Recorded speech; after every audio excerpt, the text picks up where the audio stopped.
పొరపాట్లన్నీ ప్రజలు గమనించారు కాబట్టి ప్రభుత్వానికి చెందిన ఆస్తులైతేనేమి వాళ్ళ బెనామీలకు కట్టే ప్రయత్నం చేస్తున్నారు కాబట్టి ఈరోజు బీజేపీ చేస్తున్న అరాచక పాలన వల్లనే ఈరోజు బీజేపీ పార్టీకి మెజారిటీ తగ్గడానికి కారణం.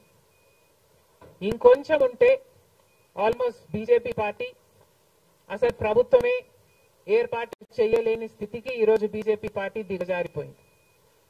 ఇలాంటి ప్రభుత్వం ఎన్ని రోజులు ఉంటుందో చెప్పలేని పరిస్థితి ఈరోజు ఉంది. కేంద్రంలో బీజేపీ పార్టీ అధికారంలో ఉంది అన్న మాటే తప్ప పవర్ మాత్రం ఈరోజు బీజేపీ చేతిలో లేకుండా పోయింది.